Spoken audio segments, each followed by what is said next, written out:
Assalamualaikum warahmatullahi wabarakatuh. Bismillahirrahmanirrahim. Alhamdulillahi rabbil alamin. Hamdan yuafi ni'amahu wa yukafi'u mazidah. Ya Rabbana lakal hamdu kama yanbaghi li jalali wajhikal karim wa li 'azimi sultanik. Subhanaka Allahumma la nuhsi thana'an 'alaika anta kama athnaita 'ala nafsik. Falakal hamdu hatta tarda, walakal hamdu idza radid, walakal hamdu ba'da ridha. Allahumma salli wa sallim ala sayyidina Muhammadin fil awwalin, wa salli wa sallim ala sayyidina Muhammadin fil akhirin, wa salli wa sallim ala sayyidina Muhammadin fi kulli waqtin wa hin. Allahumma nawaitu ta'alluma wa ta'lim wa naf'a wal intifa' wal hatha ala tamassuki bi kitabillah wa sunnati rasulihi wa dalalata ala al-khair. Rabbi syrah li sadri wa yassir li amri wa hlul 'uqdatan min lisani yafqahu qawli. Amin ya rabbal alamin. Allahumma inna na'udzubika min ilmin la yanfa' wa qalbin la yakhsha' wa 'amalin la yurfa' wa du'ain la yustajabu bi rahmatika ya arhamar rahimin. Yang saya hormati, yang saya muliakan kepada seluruh alim, pada para kiai, para ustadz, para guru ngaji, tokoh masyarakat, para sesepuh, bini sepuh, haji sepuh, dari dimanapun panjenengan berada. Alhamdulillah kita pada kesempatan kali ini masih ditakdir oleh Allah Subhanahu wa taala bertatap muka dalam layar kaca dalam acara kebanggaan kita bersama, yaitu Qalbun Salim NTV. Semoga apa yang akan kita bahas pada kesempatan kali ini menjadi tambahan wawasan, tambahan ilmu yang bermanfaat, yang berbarokah sebagai bekal untuk menjalani kehidupan di hari-hari yang akan datang. Salawat dan salam semoga tetap tercurahkan kepada junjungan kita Nabi Agung Nabi Muhammad sallallahu alaihi wasallam beserta kepada seluruh keluarga, pada seluruh istri, anak, cucu, keturunan beliau, para sahabat, para pengikut, dan dengan petunjuk beliau-beliaulah kita semuanya hari ini dapat memeluk cahaya dari agama Islam. Alhamdulillahirabbil alamin. Allahumma salli ala sayyidina Muhammad wa ala ali sayyidina Muhammad. Para pemirsa yang dirahmati Allah Subhanahu wa taala, masih melanjutkan episode yang sebelumnya. Kita masih berbicara dan membahas seputar Nabi Ibrahim alaihissalam. Karena di antara kisah-kisah yang menarik saya kira untuk dikisahkan di dalam Al-Quran itu salah satunya adalah kisahnya Nabi Ibrahim alaihissalam, di mana keutamaan beliau tegas sekali, secara jelas sekali. Allah berfirman dalam Al-Quran bahwa beliau ini salah satu di antara tokoh yang disebutkan sebagai uswatun hasanah. Di dalam Al-Quran, lafadz uswatun hasanah itu disebutkan sebanyak 3 kali. 2 kali disebutkan berkenaan dengan Nabi Ibrahim dan para pengikutnya. Yang 1 kali itu baru berkenaan dengan Nabi Muhammad sallallahu alaihi wasallam. Laqad kana lakum fi Rasulillahi uswatun hasanah. Semua nabi, semua rasul pasti menjadi uswatun hasanah, layak dicontoh, layak diteladani, karena mereka adalah manusia-manusia yang paling mulia di sisi Allah Subhanahu wa taala. Tetapi di dalam Al-Qur'an yang namanya langsung dinukil, disebutkan namanya langsung, yaitu cuma 2 nabi yang disebutkan sebagai uswatun hasanah. Yang pertama adalah Rasulullah sallallahu alaihi wasallam, Nabi Muhammad, seperti dalam ayat yang sudah saya baca tadi, laqad kana lakum fi Rasulillahi uswatun hasanah. Yang nama kedua adalah Nabi Ibrahim. qad kanat lakum uswatun hasanatun fi Ibrahima walladzina taba'uhu. Jadi yang kedua adalah uswatun hasanah itu ada pada diri Nabi Ibrahim alaihissalam. Nabi Ibrahim alaihissalam juga dijuluki sebagai Abul Anbiya, bapaknya para nabi. Dan yang paling harus kita ingat, kalau seandainya kita mempunyai pahlawan-pahlawan nasional, pahlawan-pahlawan yang mempunyai sejarah yang besar dan jasa yang besar untuk negeri ini, salah satu upaya untuk mengenang jasa-jasa pahlawan ini adalah dengan memberikan nama jalan dinamakan dengan nama para pahlawan ini. Misalnya kita punya pahlawan nasional namanya Gatot Subroto. Jadi dalam rangka mengenang jasa-jasa Gatot Subroto, di setiap kota hampir kita temui nama jalan namanya Jalan Gatot Subroto. Ada Jenderal Sudirman, Panglima Besar Jenderal Sudirman.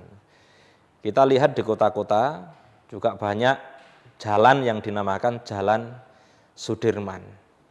Ada bermacam-macam, Basuki Rahmat, Jalan MH Tamrin, Jalan Ahmad Yani dan lain sebagainya. Itu adalah salah satu upaya dalam rangka mengingat jasa-jasa orang yang pernah mempunyai andil besar terhadap negeri ini.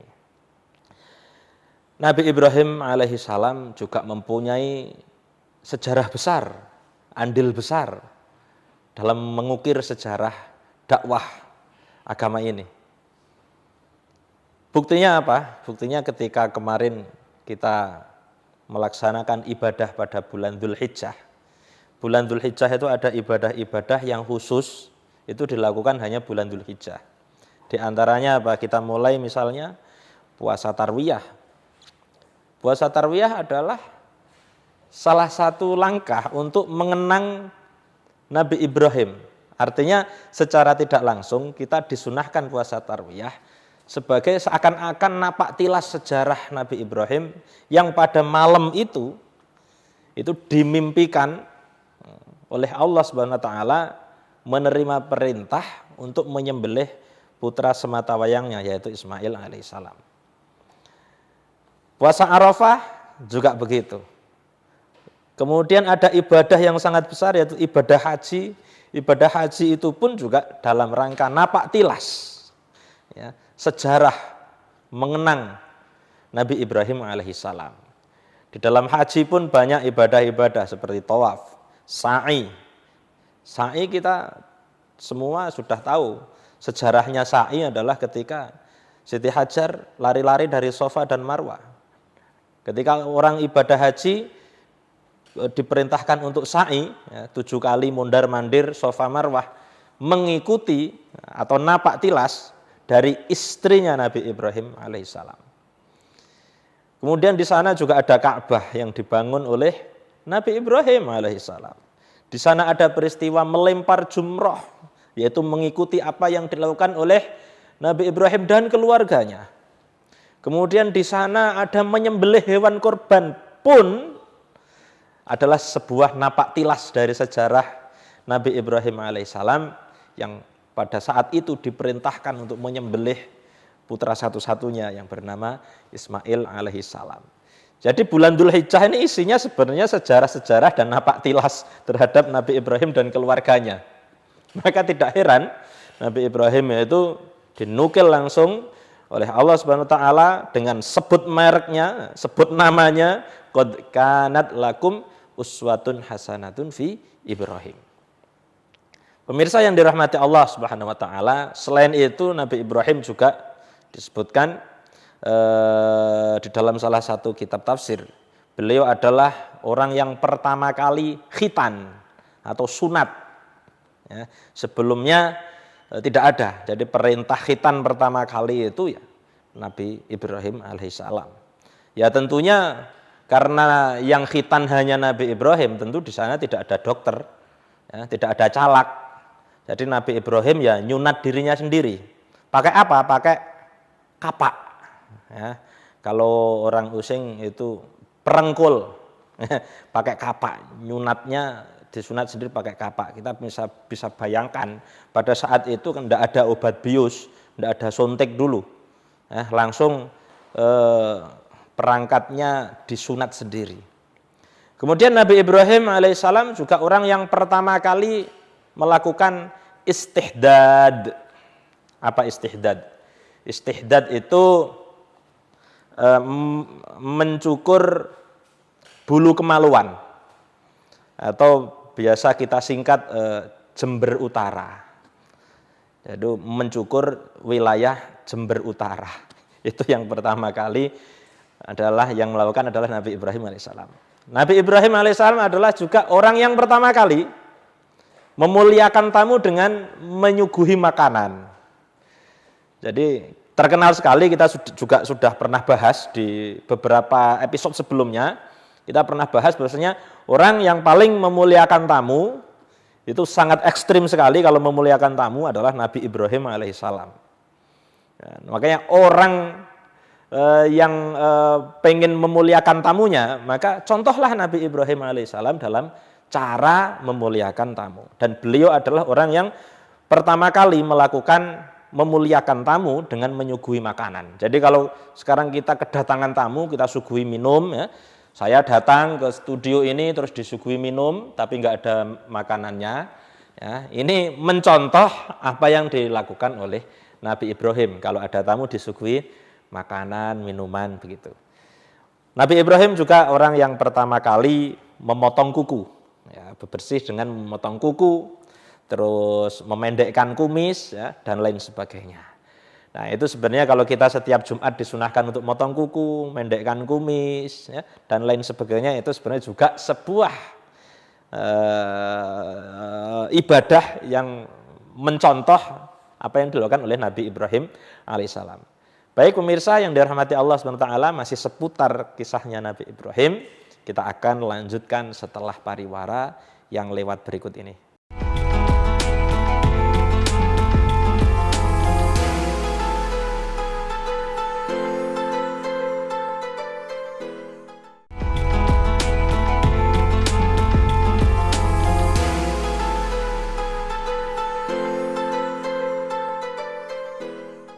Pemirsa Kolbun Salim dimanapun panjenengan berada, kita jumpa lagi dalam segmen kedua dalam acara kebanggaan kita bersama, yaitu Kolbun Salim NTV.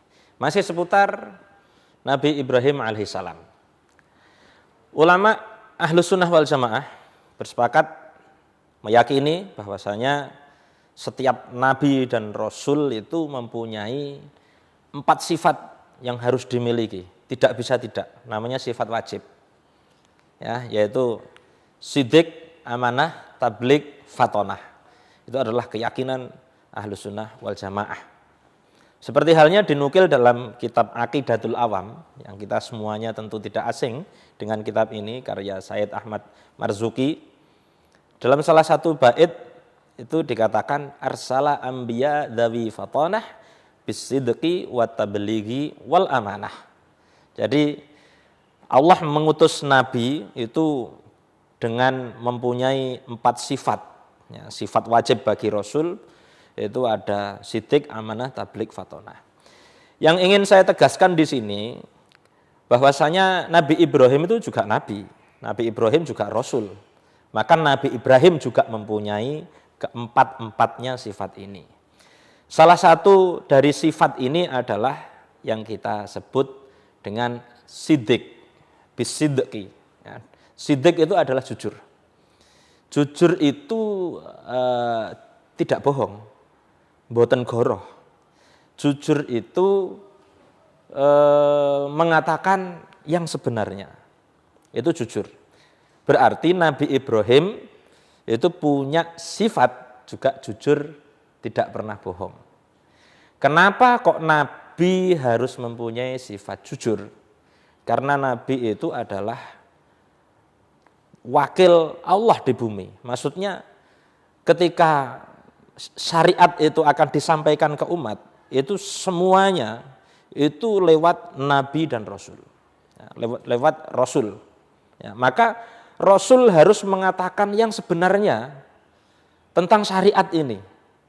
Pahit, getir, suka atau enggak suka tentang syariat itu, yang namanya Rasul harus jujur kepada umatnya tentang perintah dan larangan Allah. Maka kalau ada nabi bohong, bagaimana mungkin dia akan kemudian dipercaya oleh umatnya kalau ternyata ketahuan dia berbohong. Karena apa? Karena orang bohong itu biasanya sudah dicap oleh orang lain, terutama orang yang menjadi korban kebohongan dia, sudah dicap bahwasanya oh dia bohong. Nah, kalau ada nabi pernah bohong, berarti bagaimana dia akan menyampaikan risalah dari Allah dengan sempurna, dengan benar, sedangkan dia pernah punya cacat di dalam perkataannya. Maka Nabi Ibrahim tidak pernah berbohong. Kemudian di sini ada yang menarik. Ada salah satu hadis yang diriwayatkan oleh Imam Bukhari dan Imam Muslim, dan tentu derajatnya adalah hadis sahih, bahwasanya Rasul SAW bersabda, Nabi Ibrahim itu tidak pernah bohong kecuali 3 kali. Bagaimana? Kata Rasul SAW, Nabi Ibrahim tidak pernah berbohong kecuali 3 kali. Illa thalatha kadzibat. Lalu bagaimana dengan pernyataan kita di awal tadi, bahwasanya yang namanya nabi itu tidak mungkin bohong dan tidak pernah bohong. Kemudian kita kompromikan dengan hadis Rasul SAW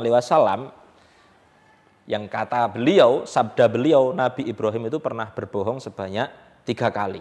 Nah, ini yang benar yang mana? Nabi Ibrahim itu bohong enggak sih? Mungkin kita bingung. Maka akan kita bahas pada pertemuan kali ini. Baik, Nabi Ibrahim alaihissalam sebenarnya tidak berbohong. Ya, kalau kita dalami, kalau kita renungkan lebih lanjut, maka sebenarnya Nabi Ibrahim itu tidak berbohong. Nabi Ibrahim tidak berdusta. Tetapi perkataan beliaulah yang disangka orang, beliau ini berdusta. Padahal beliau ini, kalau dalam istilah bahasa Arab itu namanya tauriyah. Tauriyah itu membelokkan suatu lafadz dari makna yang dipahami orang umum ke makna yang lain. Nah ini. Nabi Ibrahim sebenarnya kata Rasul SAW pernah berbohong kan ya. Nah, tapi kita katakan tadi Nabi Ibrahim tidak pernah berbohong. Nabi Ibrahim itu berbohong 3 kali katanya. Kapan itu? Ketika yang pertama kali adalah Nabi Ibrahim itu saat diajak oleh kaumnya untuk merayakan karnaval. Ya, merayakan karnaval, perayaan keluar rumah terus keliling kota. Nabi Ibrahim tidak mau. Nah, ini ada disebutkan di Al-Qur'an surat Shaffat ayat 89.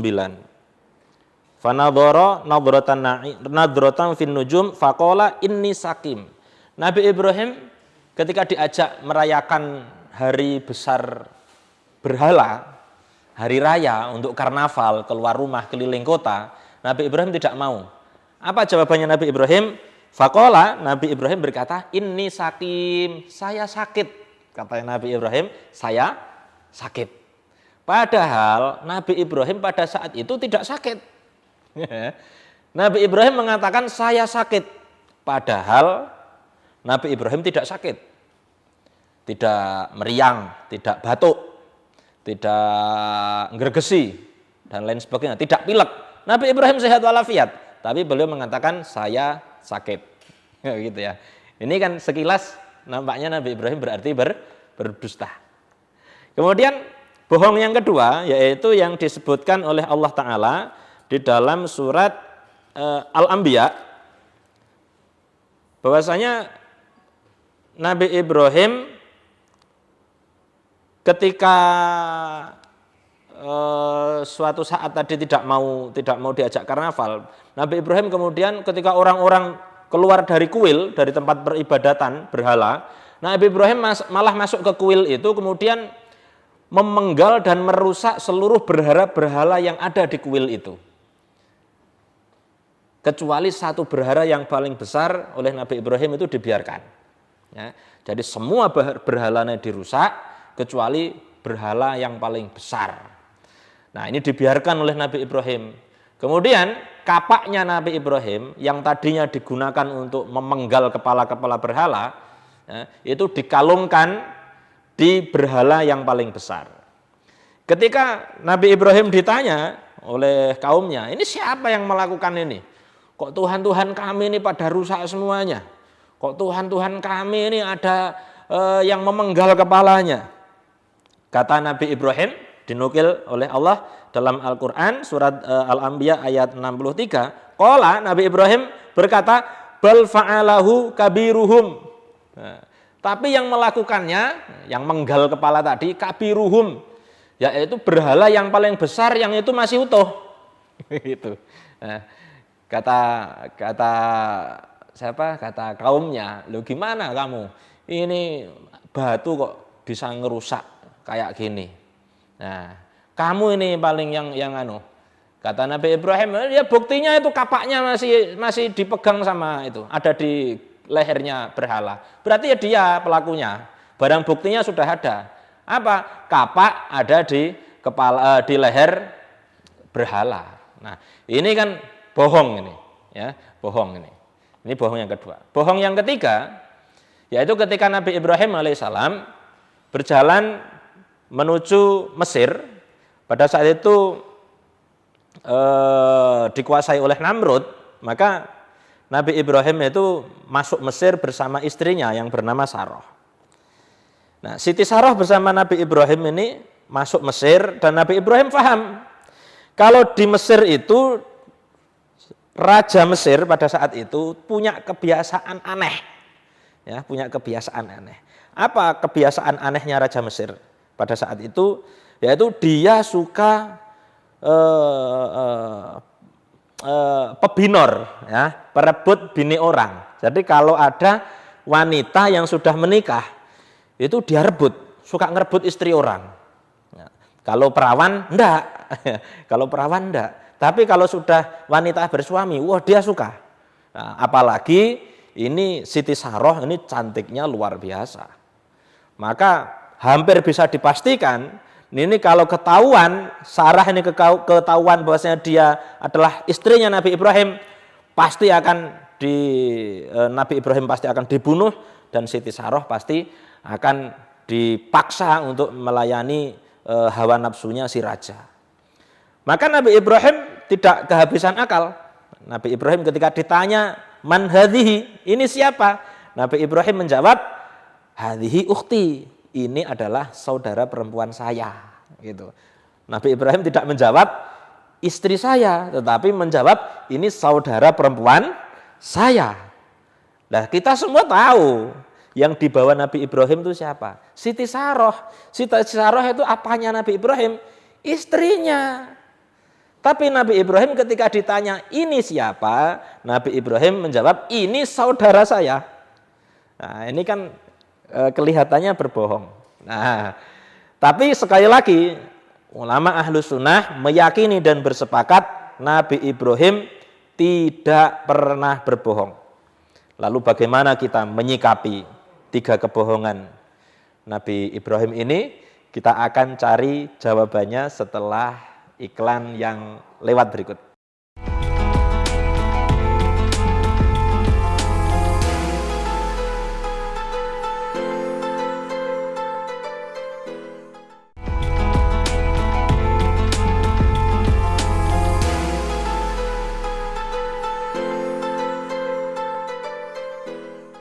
Pemirsa Qalbun Salim yang dirahmati Allah Subhanahu wa taala, kita masih bersama tema yang sama, yaitu membahas tentang Nabi Ibrahim alaihissalam. Sebelum pariwara tadi kita sudah bahas bahwasanya Nabi Ibrahim itu pernah berbohong 3 kali. Ya, pernah berbohong. Ya kan? Itu sesuai sabdanya Nabi Muhammad SAW. Tetapi ulama Ahlus Sunnah meyakini dan mereka bersepakat bahwasanya tidak ada nabi yang berbohong, termasuk Nabi Ibrahim alaihissalam. Lalu bagaimana kita mencari jawaban antara pertentangan hadis Nabi yang menyatakan Nabi Ibrahim pernah bohong dengan keyakinan ulama Ahlus Sunnah wal Jamaah bahwasanya Nabi Ibrahim tidak berbohong? Yang pertama, saya ingin menukil yang dikatakan oleh Imam Ar-Razi dalam kitab tafsir beliau. Beliau mengatakan ini hadis meskipun diriwayatkan oleh Imam Bukhari dan Muslim, tetapi ini hadis kemungkinan adalah hadis lemah. Kenapa? Karena bertentangan dengan usul akidah Islamiyah. Ini bertentangan dengan usul akidah. Ya. Akidah Islam menyatakan bahwasanya Nabi itu tidak pernah bohong. Artinya apa? Seperti tadi kita katakan, sidik, amanah, tabligh, fatonah. Kok ada hadis bertentangan dengan usul, maka kemungkinan hadis ini adalah hadis yang tidak bisa dipakai. Artinya lemah. Lalu bagaimana kita bisa menganggap lemah? Ini hadis sahih, riwayatnya Bukhari Muslim. Mungkin kita mengatakan seperti itu. Imam Razi mengatakan lebih baik kita menuduh para perawi yang bohong, ya, daripada kita menuduh seorang nabi melakukan kebohongan. Ya. Jadi kalau kita menuduh Nabi Ibrahim itu bohong, berdusta, itu lebih parah daripada sekedar kita menuduh orang biasa yang berbohong. Jadi lebih baik sama-sama menuduh bohong, sama-sama menuduh orang lain berdusta. Itu lebih baik kita menuduh para rawi yang berdusta daripada kita menuduh seorang nabinya Allah melakukan kedustaan. Ini menurut pendapat Imam Ar-Razi. Kemudian ada pendapat yang lain bahwasanya Nabi Ibrahim itu berbohong. Ia berbohong, tetapi ini sebenarnya adalah suatu tauriyah saja. Kalau kita dalami, kalau kita perdalam, sebenarnya itu tidak bohong. Kata-kata bohong itu karena sekilas saja, sekilas sepertinya berbohong. Tapi kalau kita telaah lebih lanjut, itu sebenarnya tidak berbohong. Bagaimana kita menelaahnya? Satu, yang pertama kasus ketika Nabi Ibrahim itu ditanya, kenapa engkau enggak ikut karena apa? Faqala inni sakim. Ya, ini sakim, saya sakit. Padahal Nabi Ibrahim enggak sakit. Bagaimana kita menelaah kasus Nabi Ibrahim ketika sakit ini? Nah, di sini para ulama menjelaskan maksudnya sakit di sini itu Nabi Ibrahim mengatakan sakit, maksudnya beliau ini akan mati dan orang yang mati itu sakit gitu. Ya, orang yang mati itu pasti sakit ketika mati ataupun sakit ketika akan mati, sakaratul maut. Nah, ini selaras dengan firman Allah Subhanahu wa taala, innaka mayyitun wa innahum mayyitun. Sesungguhnya engkau ini mayit. Wa innahum mayyitun, dan mereka semuanya juga mayit. Nah, Nabi Muhammad dikatakan di dalam ayat ini adalah mayit, mati. Nah, padahal Nabi Muhammad masih hidup. Kenapa dikatakan seperti itu? Artinya bakal mati gitu loh. Suatu saat bakal mati, bakal meninggal dunia. Dan manusia semuanya bakal meninggal dunia. Nabi Ibrahim juga begitu. Artinya saya akan sakit gitu. Binisbah yang akan datang. Binisbah waktu yang akan datang pasti saya akan sakit. Setidak-tidaknya kalau pas mati ya sakit gitulah. Ya, jadi ini cocok dengan kalam Allah Subhanahu wa taala, wa innaka mayyitun wa innahum mayyitun gitu. Atau ada opsi lain yang menganggap kita ini Nabi Ibrahim tidak berbohong, yaitu apa? Ketika Nabi Ibrahim itu bilang bahwasanya beliau ini sakit, ini sebenarnya bukan sakit badan gitu loh. Tapi sakit apa? Sakit hati. Ya, sakit hati. Nah, justru sakit hati itu lebih sakit dibanding sakit gigi. Ya, seperti lagunya Meggy Z. Ya, lebih baik sakit gigi daripada sakit hati. Artinya sakit hati itu lebih menyakitkan daripada sekedar badan dohir yang sakit. Kenapa beliau sakit? Karena sakit hati, karena apa? Karena berpuluh-puluh tahun berdakwah. Berpuluh-puluh tahun menyampaikan risalah tauhid. Menyampaikan agama Allah. Nabi Ibrahim ini tidak dapat umat yang nurut, yang masuk Islam. Malah ini diajak untuk merayakan hari besar berhala. Ini kan apa ya? Ini sesuatu yang ya menyakitkan hati begitu loh. Ibaratnya saya ini sudah berdakwah berpuluh-puluh tahun. Nabi Ibrahim mengajak masuk Islam berpuluh-puluh tahun. Ini enggak masuk Islam, malah Nabi Ibrahim sebagai pendakwah diajak merayakan hari raya berhala. Ini kan enggak plei gitu loh. Sudah enggak mau masuk Islam kok malah ngajak. Ini makanya Nabi Ibrahim sakit hati. Nah, sebenarnya kan berarti tidak berbohong Nabi Ibrahim kan begitu. Nah, kemudian ada yang kedua adalah ketika kasus Nabi Ibrahim itu memenggal berhala, merusak berhala semuanya, maka kita katakan itu juga tidak berbohong. Kenapa? Karena itu adalah Nabi Ibrahim melakukan itu adalah isnad, namanya isnad, ada isnad hakiki, ada isnad majazi. Jadi begini, sebenarnya Nabi Ibrahim itu memenggal berhala semuanya itu adalah sebuah akibat dari suatu sebab. Apa sebab? Sebabnya adalah perilaku manusia-manusia pada saat itu yang menyembah berhala. Oleh karena sebab itu yang menyebabkan Nabi Ibrahim, yang mengakibatkan Nabi Ibrahim melakukan perusakan berhala. Jadi begini, contohnya begini, bupati membangun jalan, bupati membangun jalan atau bupati membangun jembatan. Sebenarnya yang bangun itu siapa? Apakah kita mengatakan bupati membangun jembatan? Apakah kita berbohong? Tidak. Padahal sebenarnya kalau kita katakan kita berbohong, ya berbohong. Kenapa? Yang bangun itu bukan bupati. Yang bangun itu kontraktor, kuli, pekerja bangunan, pengaspal jalan. Sebenarnya eksekutornya mereka. Mereka yang bangun. Bupati ini hanya memerintahkan saja. Bupati ini hanya memerintahkan saja. Maka bupati membangun jalan, ini isnad, namanya isnad majazi. Ya. Kemudian di situ juga begitu kasusnya Nabi Ibrahim. Nabi Ibrahim memang eksekutornya, tetapi Nabi Ibrahim hanyalah akibat dari suatu sebab, yaitu perilaku para umat pada saat itu yang memperlakukan berhala seperti mereka memperlakukan Tuhan. Jadi begitu ya. Itu yang kedua.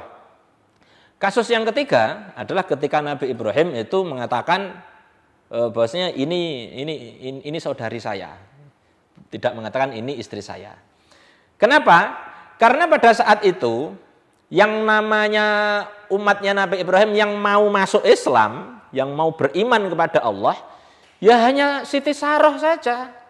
Di seluruh dunia, ya, seluruh umatnya Nabi Ibrahim, hanya satu umatnya. Siapa? Siti Saroh yang mau masuk Islam.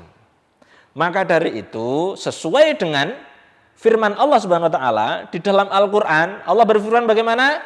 A'udzubillahi minasyaitonirrajim, innamal mu'minuna ikhwatun. Sesungguhnya orang-orang mukmin itu bersaudara. Artinya apa? Nabi Ibrahim mengatakan ini saudara saya, maksudnya adalah saudara sesama Islam. Ya, bukan saudara kandung. Tapi kalau raja yang mendengar itu pemahamannya saudara kandung. Atau mungkin kita yang baru saja mendengar tadi, oh pahamnya ini saudara kandung. Bukan, saudara adalah saudara sesama Islam. Begitu. Ya, kan orang Islam kan juga bersaudara, kan begitu. Nah, seperti halnya beginilah. Ya, kasus ini seperti halnya ketika misalnya saya bertamu ke salah seorang kiai besar begitu, yang wibawanya sangat luar biasa sehingga saya ini sungkan sekali ketemu beliau, itu sungkan ya karena wibawa beliau sangat besar. Suatu saat saya bertamu ke rumah beliau, kemudian disuruh untuk makan di ruang belakang.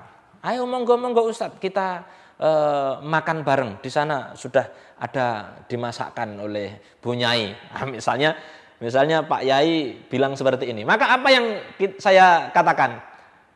Matur nembah nuwun Pak Yai, kula sampun dahar. Saya sudah makan.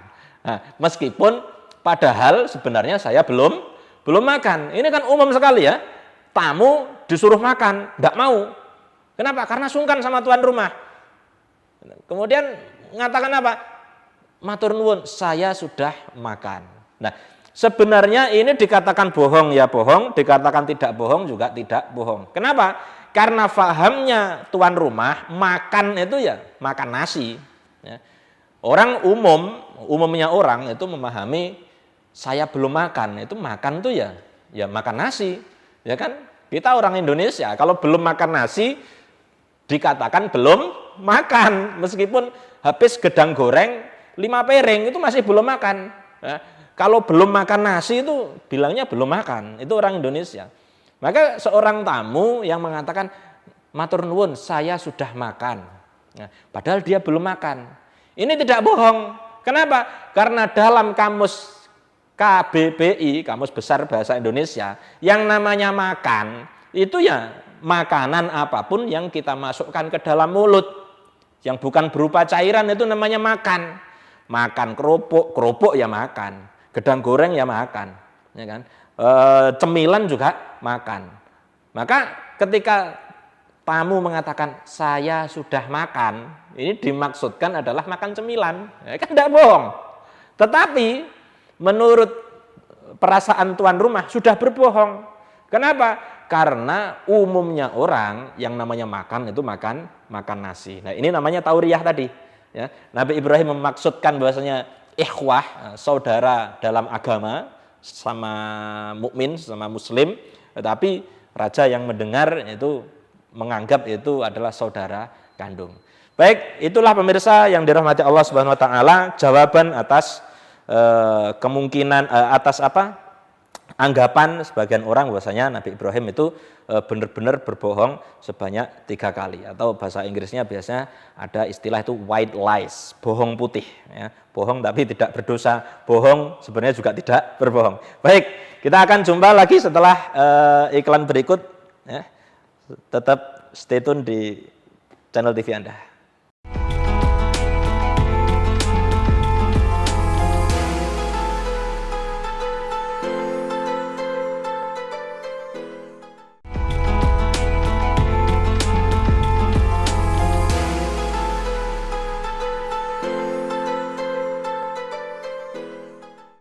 Pemirsa Kolbun Salim yang dirahmati Allah Subhanahu wa taala dimanapun panjenengan berada, masih bersama saya membahas Nabi Ibrahim pada saat ini ya. Kita katakan tadi bahwasanya Nabi Ibrahim itu tidak berbohong ya.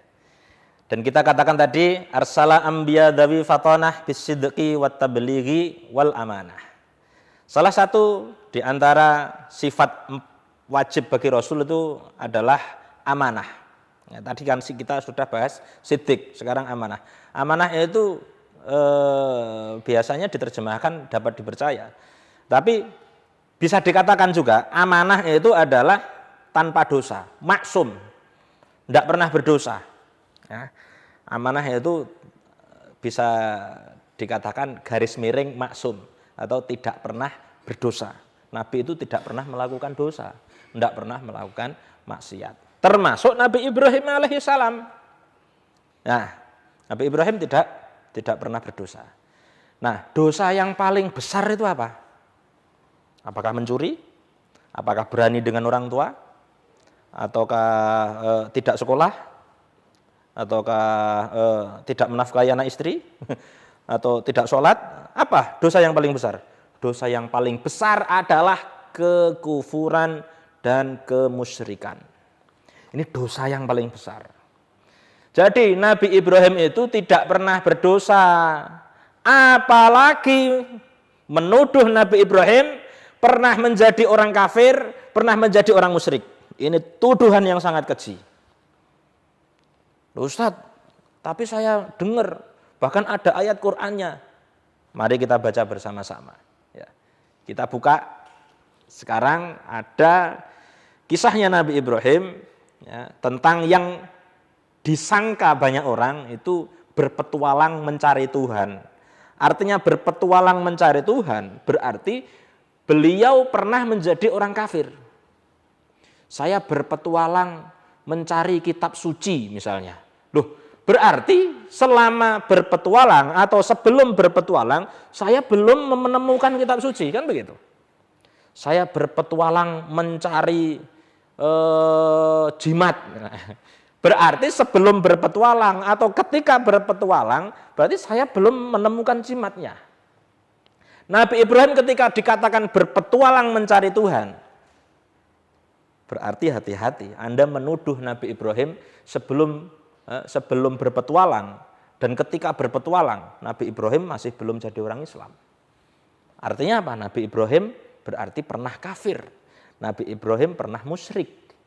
Apakah Anda tega menuduh seorang nabi dan rasul mempunyai dosa yang sangat besar, yaitu pernah syirik atau pernah kafir? Sedangkan dosa kekafiran dan dosa kemusyrikan itu adalah dosa yang paling besar. Tidak ada yang bisa menandingi dosa kemusyrikan dan kekafiran. Lalu bagaimana kita menuduh Nabi Ibrahim pernah menjadi orang kafir? Na'udzubillah min dzalik. Kita simak ayatnya yang dirasa atau disangkakan banyak orang Nabi Ibrahim itu pernah berpetualang mencari Tuhan. Ini ada di surat Al-An'am. Ayat mulai ayat 76 ya. A'udzubillahi minasyaitonirrajim. Falamma janna 'alaihil lailu ra'a kaukaba qala hadza rabbi falamma afala qala la uhibbul afilin. Kata Nabi Ibrahim, kata Allah Subhanahu wa taala, falamma janna 'alaihil lailu, ketika datang malam, ro'a kaukaba, Nabi Ibrahim melihat bintang-bintang. Qala hadza rabbi, Nabi Ibrahim mengatakan, ini Tuhan saya.